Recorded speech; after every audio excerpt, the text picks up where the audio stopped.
Bonjour à tous, on se retrouve dans une nouvelle vidéo de Tous aux abris, une vidéo tuto qui vous permettra donc de construire un abri à chauve-souris. Ne perdons pas de temps et parlons directement du matériel nécessaire à la construction de cet abri. Nous aurons besoin de planches, des planches de bois mais pas de résineux.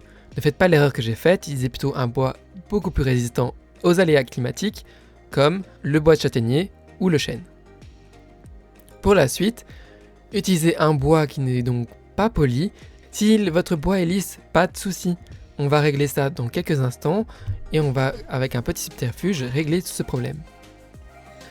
Le dernier point très important est d'utiliser un bois brut, qui n'est donc pas traité chimiquement et qui n'est pas repeint.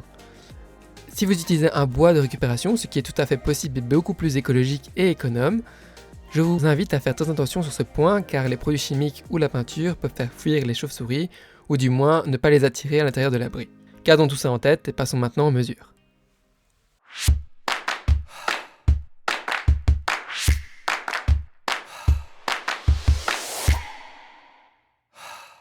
Premièrement, voici la planche utilisée pour les côtés de l'abri. Elle fait 93 mm de long et 28 mm de large sur son arête. Comptez environ une longueur totale de... Allez, je vous le dis en 1000, 86 cm pour construire un abri en totalité. La deuxième planche, c'est la planche qui vous servira pour le dos et l'avant de l'abri. Rien de spécial, juste la longueur sur son arête fait 20 cm et sa largeur fait 17 mm. La longueur totale comptez environ 105 cm si vous voulez construire un seul abri comme précédemment.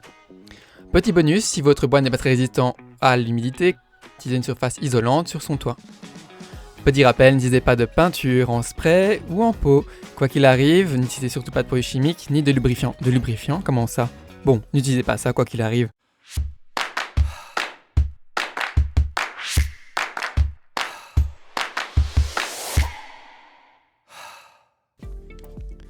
En ce qui concerne les outils, vous aurez besoin d'une scie à bois, une magnifique scie à bois pour couper du bois. Puis une scie à métaux si vous souhaitez faire des petits détails très fins avec le bois et ne pas éclater la nervure. Évidemment, une scie à métaux n'est pas faite pour couper du bois, et donc faites très attention car la lame de la scie à métaux s'abîme très facilement si vous utilisez ça. Ensuite, vous aurez besoin d'une magnifique visseuse pour utiliser des magnifiques petites vis ou grandes vis, selon les dimensions de vos planches. Faites très attention à ce que celles-ci soient acceptées tout de même par les chauves-souris, vous aurez ces informations en fin de vidéo. Les embouts adaptés, des mètres pour savoir faire la découpe et finalement des serre-joints qui vous permettront littéralement d'être vos meilleurs amis durant cette séance si vous êtes seul à découper votre bois. Et finalement un moyen de fixation qui est ici un fil de fer. Je ne l'ai pas spécifié mais si vous utilisez une matière isolante vous aurez besoin aussi d'un cutter pour couper la matière.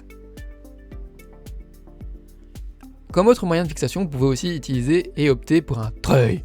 Évidemment, un bon treuil sera un bon moyen de fixation, mais faites très attention, je pense pas que cela soit très intelligent.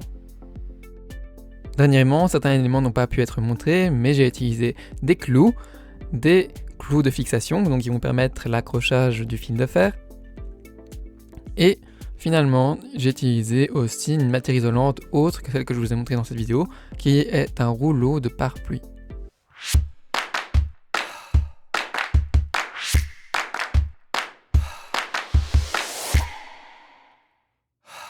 En route Simone, on est donc parti sur la découpe des planches. On prend la première planche qui est donc de 20 cm de large sur son arête et de environ 1,5 m de long. Cette planche sera découpée en 3 segments. Le premier segment sera un segment de 40 cm et servira à la petite grimpette des chauves-souris à l'intérieur de votre abri. Un deuxième segment de 30 cm servira à l'avant de l'abri et un troisième segment sera utilisé pour la toiture de votre abri. Vous avez bien retenu? Alors let's go sur la découpe. Donc le premier segment fait 40 cm, le troisième et le deuxième 30 cm. Let's go!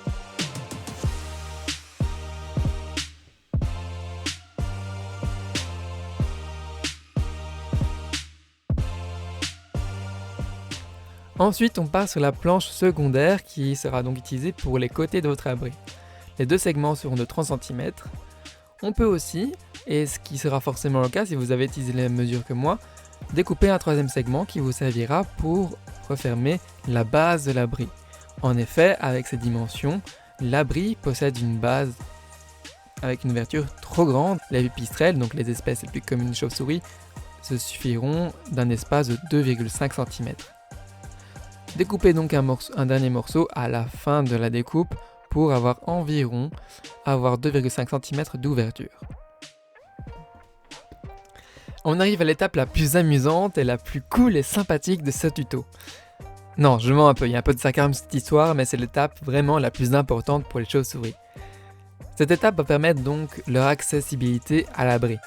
Vous allez y prendre votre scie et vous munir aussi du segment de 40 cm et de 20 cm de large. Pour rappel, c'est le premier segment de bois que l'on a coupé ensemble. Une fois ces éléments dans vos mains, vous allez prendre votre planche et votre scie, embier cette scie de 45 degrés et faire des va-et-vient sur la planche pour créer des micro-liaisons et avoir donc une surface de bois le plus naturelle possible. Une fois cela fait, tout le monde se rejoint, que vous ayez un bois brut déjà idéal ou non, vous allez créer un bois avec des rainures tous les 5 cm minimum. Donc vous prenez votre scie et vous faites des rainures tous les 5 cm de quelques millimètres de profondeur. Si vous êtes d'humeur, vous pouvez même faire cela tous les 3 cm à la base de l'abri.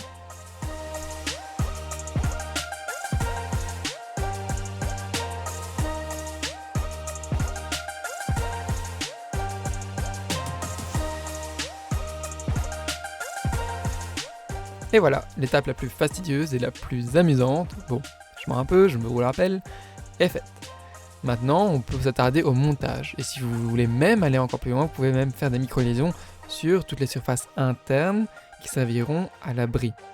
Donc, les surfaces externes, peu importe leur structure, ça n'a pas d'impact, mais les surfaces internes, si vous voulez, vous pouvez créer des micro-liaisons. Il n'y a pas de souci, c'est toujours mieux.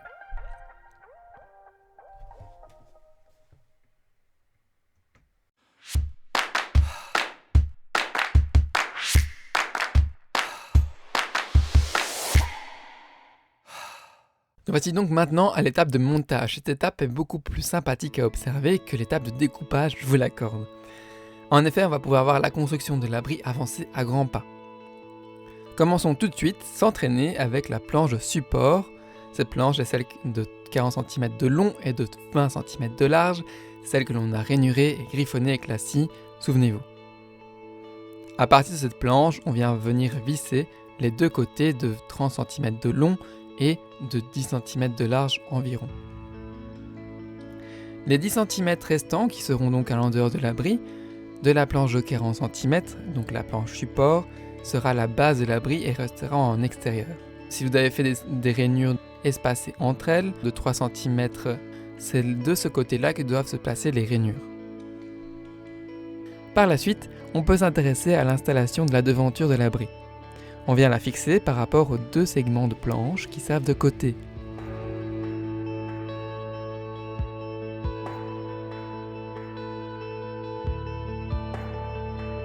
On peut maintenant s'intéresser à la toiture. Dans mon cas, la toiture avait une surface trop lisse à mon goût.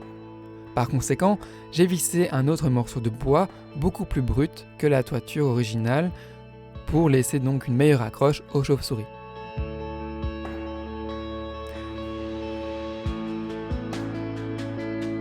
Dernier détail, mais non des moindres, n'oubliez pas de fixer le dernier segment de bois au niveau de la base de l'abri pour laisser une embouchure de 2,5 cm maximum.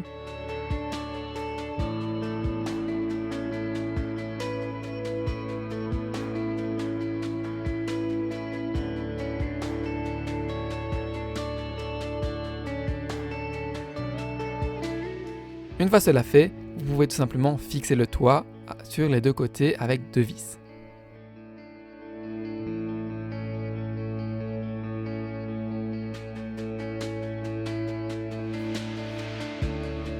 Tadam! Votre abri est prêt. Seulement si vous êtes de la team plutôt j'utilise un bois de chêne, un bois résistant aux intempéries et aux aléas climatiques ou du bois châtaignier, bref, un bois résistant. Vous pouvez y fixer deux clous de fixation ou deux vis de fixation et le mettre où vous voulez, orienté sud-ouest. Un endroit chaud pour les chauves-souris et de préférence ensoleillé. Aussi, si vous êtes plutôt de la team je reste car il me faut une matière imperméable sur le toit ou sinon je dis au revoir à mon abri dans 1 mois et demi, même pas, Eh bien, je vous dis bonne continuation avec moi, ça continue tout de suite. On va donc imperméabiliser la toiture. Si comme moi, il vous reste par exemple un reste de rouleau par pluie pour les toitures, vous pouvez l'utiliser.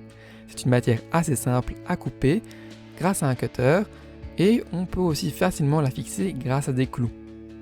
C'est ce que j'ai fait, j'ai utilisé 3 bandes d'environ 10 cm de large et ça a complètement suffi pour l'isoler, en tout cas de manière assez irrégulière sûrement, mais totalement satisfaisante pour moi-même. Sur ce, je vous dis bonne continuation et n'oubliez pas de fixer l'abri à chauves-souris, elles sont vraiment essentielles, surtout si vous voulez vous débarrasser des moustiques. Merci d'avoir suivi cette vidéo et je vous dis à la prochaine, n'hésitez pas à liker et à partager.